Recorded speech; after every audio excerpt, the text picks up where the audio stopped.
What's up guys, and welcome back to my little Subaru-only shop here in Northern California. In today's video, I'm going to walk you guys through a really critical maintenance procedure for any Subaru. I'm going to walk you guys through installing a timing belt and a timing belt accessory pulleys on this EJ205 motor. This EJ205 motor is a dual overhead cam turbo motor from a 2005 WRX, which I'm installing in my 1998 World Rally Blue IMPREZA RS Coupe. Thanks so much for checking out the video, guys. I really appreciate it. My name's Luke. This is a Subaru-only show. This is my little Subaru-only shop. It's a DIY Subaru channel. It's a channel where all I do is Subaru builds and race Subaru vehicles and motorsport events. It's a DIY themed channel where I walk you guys through the steps to get your Subarus back on the road and hopefully do a little racing of your own. So thanks for checking out the video, guys. I really appreciate it. Now, the reason that replacing your timing belt and your timing belt pulleys is such a critical maintenance procedure is because if you don't replace those components about every 100,000 miles, like the manufacturer recommends, those pulleys or that timing belt could fail. And if you have a failure with your pulleys or with your timing belt on a Subaru engine, those valves will actually make contact with the pistons. And when they make contact with the pistons, they're definitely going to get damaged, they're going to get bent, and they might even damage the piston and the cylinder walls as well. Which means if any of the components in your timing belt system fails, you're probably going to have a total engine rebuild. So I'm going to walk you guys through the installation of this timing belt kit on this EJ205 engine, which I mentioned earlier is a dual overhead cam turbo motor.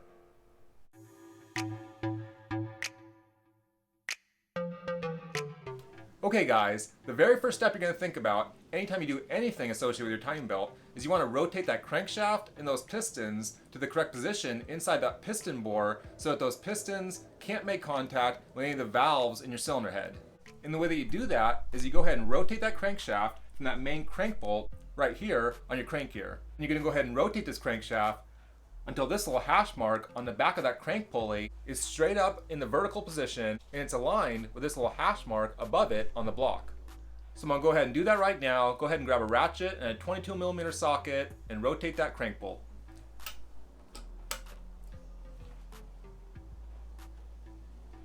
Just like that. So that little hash mark is aligned with the little hash mark right above it on the engine. And what you're actually doing when you rotate the crankshaft to that position is you're actually rotating the pistons so that they're in the midpoint of their bore. That way, the tops of those pistons can't make contact with any of the valves in your cylinder head. And the reason you need to be aware of that is because when we install this timing belt and all these timing components on this dual overhead cam motor, we're actually going to have to set the timing belt with some of the valves open on the cylinder head to get everything aligned in the correct position. And that's why you want to make sure those pistons are in the center of their bores and they're not at the top of their bore where they can actually make contact with any of those valves.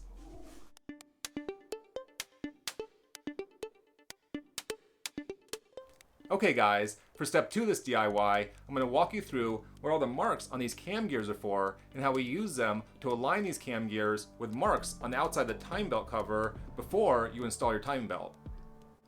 Okay guys, we're on the right side of the engine, and on the right side of the engine, you actually don't have to use any specialty tools to hold these camshafts in the correct position to get them lined up with all the marks. So it's a really good side to walk you guys through all the marks and how we want to align all these marks on the outside of the timing belt covers. Here's that single hash mark on the cam gear, and you want to align this hash mark with this single little slot in the back of your timing belt cover. Okay guys, I've moved the camera down just a couple of inches and you're still looking on the right side of the engine, and what we're looking at is a double hash mark right here on our intake cam gear and a double hash mark right here on our exhaust cam gear. And when the double hash marks on your intake cam gear and on your exhaust cam gear are aligned, both these cam gears should be phased correctly and you should be ready to install that timing belt. But there's actually one more place that you want to make sure that's lined up correctly, and that's down here on the side of your timing belt cover. And the last spot to align is right here. This is a little hash mark on that exhaust cam gear. It's in about the 9 o'clock position, and you align this hash mark with this slit right here that's on the outside of that plastic timing belt cover.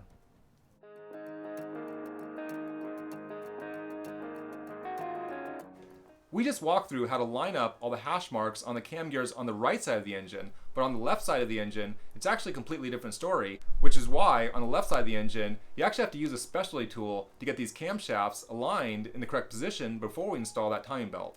But we're still going to use the same logic for lining up those marks. We're going to line up the single hash mark to the straight up vertical position with the back of that timing belt cover, And we're going to use those double hash marks to line up our intake cam gears with our exhaust cam gears. And then last, we'll also use that single hash mark to line up the bottom exhaust cam gear with that little hash mark on the side of our timing belt cover.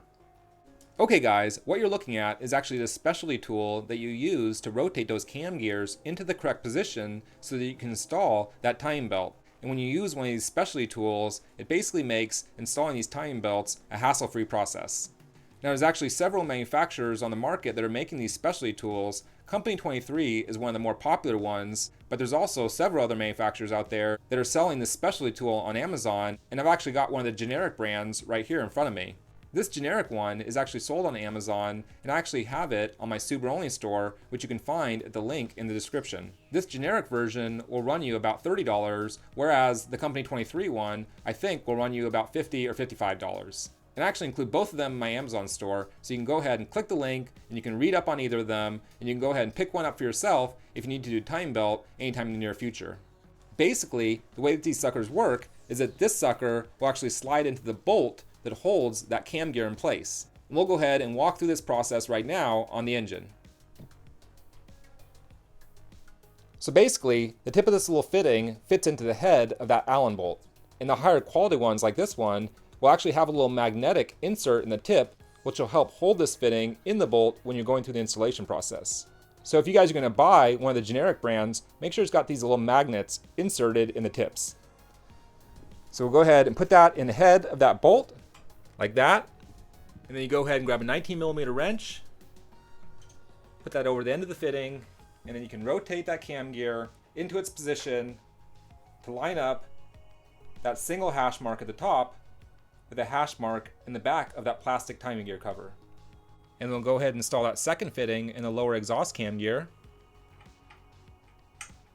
And then rotate this lower exhaust cam gear so that these two hash marks on the exhaust cam gear line up with the two hash marks on the intake cam gear directly above it. And incidentally, when you rotate this exhaust cam gear, you want to rotate it counterclockwise, like this, to line it up with those double hash marks. Just like that, and as you can see, now both those hash marks are perfectly lined up. And then you go ahead and grab that steel plate and you bolt the steel plate to both those fittings. That way, the intake cam gear and the exhaust cam gear are locked in place together. And make sure you don't forget to use those locking washers.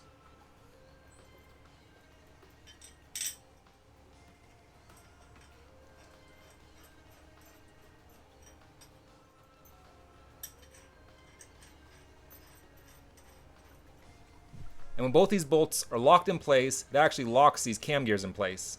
That way, they can't slip out of position when you're installing that timing belt. So go ahead and snug those bolts down now and lock everything in place. That way nothing pops free while we start installing that timing belt.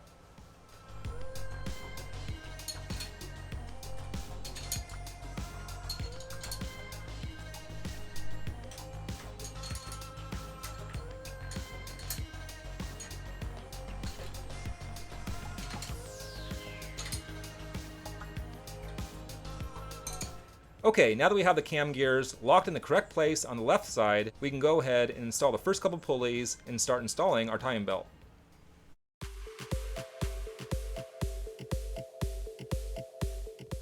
Okay guys, now that we have our crankshaft and our pistons set in the correct position, and we have these cam gears locked in the correct position, that way nothing's going to make contact while we install this timing belt, we can go ahead and move on to the next step, which is installing the first couple pulleys for this timing belt. Okay guys, the first pulley we're going to install is one of the upper pulleys. It's a double bearing pulley, and it's one of those smooth pulleys. And you bolt this sucker in right here. So grab yourself some Loctite and use just 1 or 2 drops on that bolt thread, just like that. And we'll go ahead and install that pulley and torque it down to 28.9 foot-pounds. That's the factory spec that Subaru gives. I really gotta stop and say, anytime you guys are gonna work on a Subaru engine, there's really only a few critical metric sizes you need to have in your toolbox, and having these nut drivers is really a huge help and a huge time saver. So get yourself a good set of nut drivers, and really the only sizes you need are 8mm, 10mm, 12mm, and 14mm. So get yourself a good set of nut drivers. I don't know if you guys have noticed in my videos, but I use these Weehaw brand nut drivers. I've actually had them for over a decade. They work great, and I actually have them listed on my Amazon store. I believe they sell them as a set, or you can buy them individually, and they're a really good addition to anybody's tool set to work on your Subarus. Alright, 28.9 foot-pounds. Now the next thing you want to install is your hydraulic tensioner. And I've actually already installed my hydraulic tensioner, but the torque that you apply to the bolts to bolt in your hydraulic tensioner are actually the same torque that we used for this bolt, 28.9 foot-pounds. And if you guys are using a new hydraulic tensioner that you bought off the shelf, definitely consider reading the instructions and bleeding it, because sometimes there can be a little air bubble trapped in that hydraulic tensioner and it won't actually apply the correct pressure to your belt. I'm actually not replacing my hydraulic tensioner because this one was actually replaced recently. Okay, and the last upper pulley is this little idler pulley. Put a little Loctite on that guy too. Just 1 or 2 drops will do. And then go ahead and torque that guy down to 28.9 foot-pounds as well. And in case any of you guys are wondering, you're going to leave that pin in until everything's installed and we've double checked that everything's aligned correctly. And then for the final step of this installation, you actually pull this pin and you let that piston in that hydraulic tensioner expand and put tension on that timing belt. But the whole point of having that pin is that it holds that hydraulic tensioner in the closed position. That way you're not applying any tension on your timing belt and you can install it or remove it as needed. So definitely leave that pin in for now. Okay guys, the next step is actually to grab that timing belt and we're going to start installing this timing belt. And when you take a closer look at it, you're going to notice that there's actually several markings on the top of that timing belt that are going to give you an idea of how you should align it when you first install it. One of the first things you'll notice is there's actually a bunch of these little dots that form a line at some point on your timing belt. These little dots are the mark on this timing belt that you use to line up with the mark on that crankshaft gear. And that's where I like to start, lining up this line with the marks on that crankshaft gear. And then as you move down the belt, you actually see that there's several other lines that are solid lines. These lines actually line up with the hash marks on your cam gears on your left side and on your right side. So let's go ahead and weave this sucker through these gears and start getting this timing belt installed on this EJ205 motor.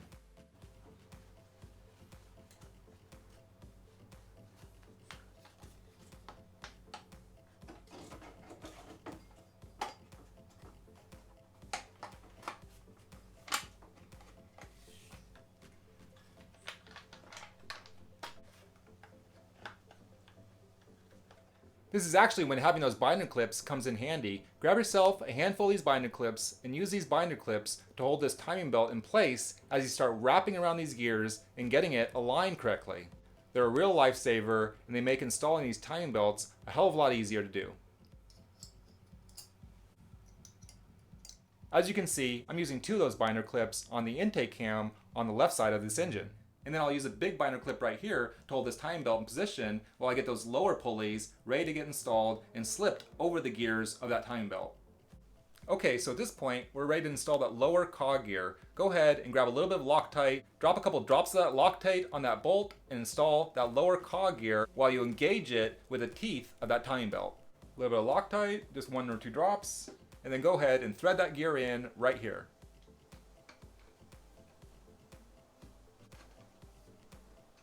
And again, torque that bolt down to the factory spec of 28.9 foot-pounds.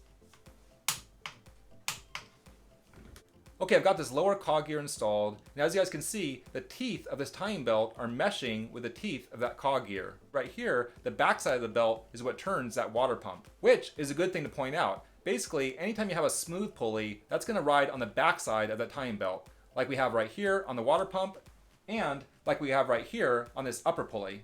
Smooth face pulleys will always ride on the back of that timing belt. So it's a good rule of thumb to remember when you're installing this timing belt and you're weaving it through all these cog gears and all these pulleys. Okay, so at this point, we're ready to install our last pulley. It's a lower pulley and it's a smooth pulley. So the back side of this belt is what's going to be riding on that pulley. At this point, you should have a little bit of play in that belt, and if you don't have any play, there's definitely something wrong with the way you have it installed so far. So go ahead and grab that last pulley, grab your Loctite, put a couple drops of Loctite on it. Just 1 or 2 drops is all you really need.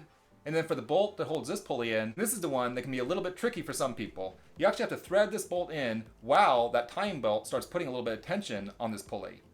I'm going to walk you guys through it right now. Okay, for this lower pulley, we're going to thread it into this hole right here on the front of the block.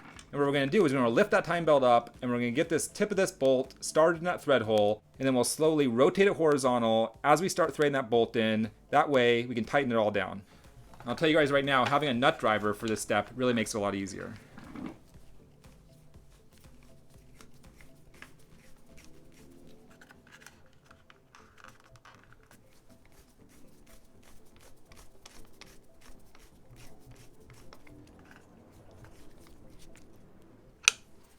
Okay guys, and that's it. It's really pretty easy if you follow those steps. And then you want to go ahead and torque that bolt down to the factory specs, 28.9 foot-pounds.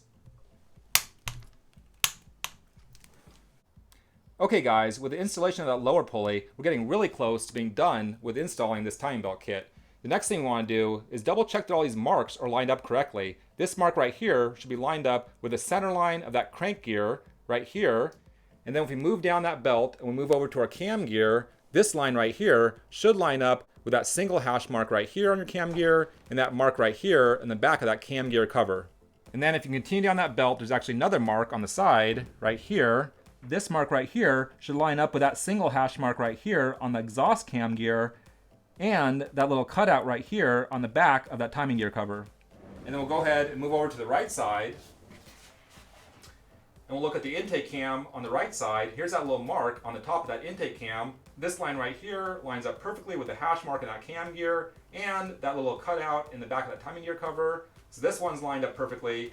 And if we go ahead and move on down, this line right here is lining up perfectly with that little vertical line right here in the exhaust cam gear and that little cutout right here in the back of the timing gear cover. So this belt is completely lined up correctly. All the paint marks on the belt line up perfectly with all the hash marks on the gears and all the wedges on the back of the timing gear covers. And we can go ahead and remove that specialty cam gear tool over there on the left side, and we can move on to installing our timing belt guides and reinstalling our timing belt covers.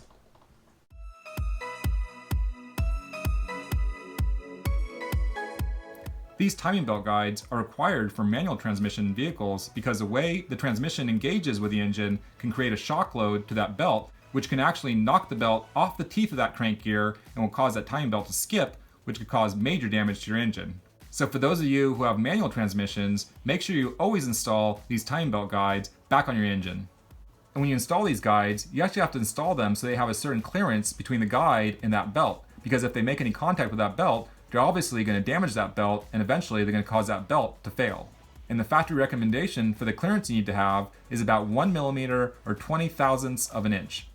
A lot of the time when you get a timing belt kit, it'll come with these little specialty installation tools. This little tool will actually give you the proper clearance for that timing belt guide. And the way it works is you just set it down on your belt like this, and then go ahead and set that guide down over that little tool, bolt that guide down, and after you've bolted it down, you actually pull this tool out, and the gap that remains will be the proper clearance of 1 millimeter or 20 thousandths of an inch. And of course, on these bolts, you also want to add a drop or two of that thread locker. So I'll go ahead and drop just 1 or 2 drops of this thread locker, and we'll go ahead and install that bolt.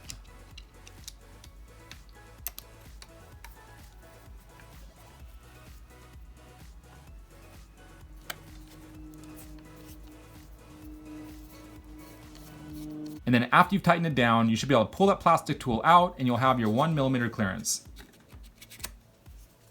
And then go ahead and torque those bolts down to about 7.1 foot-pounds.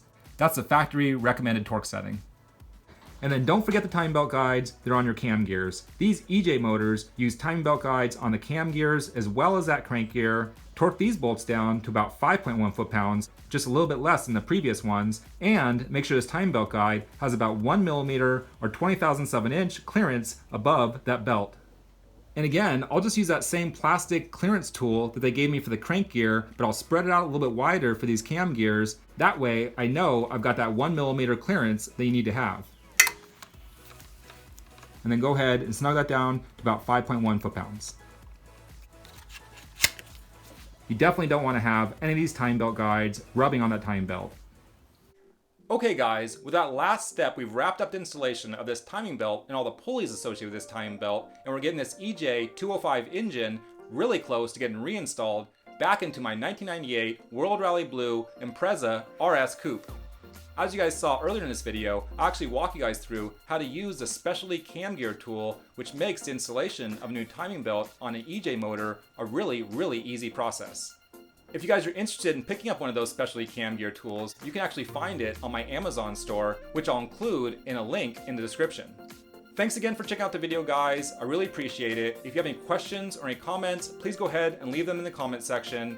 If you like this video, please go ahead and give it a like. And if you guys think this video would be good for your friends in the Subaru community, please go ahead and click the link and share it with them. Thanks a lot for checking out the video, guys. Thanks for all your support. My name's Luke. This is the Subaru Only Show. Until next time, guys. Later!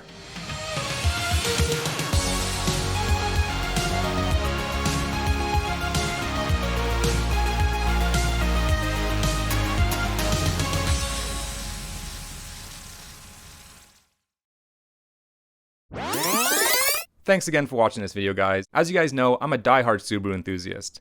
And I've also had the opportunity to be involved in motorsports for over 2 decades now.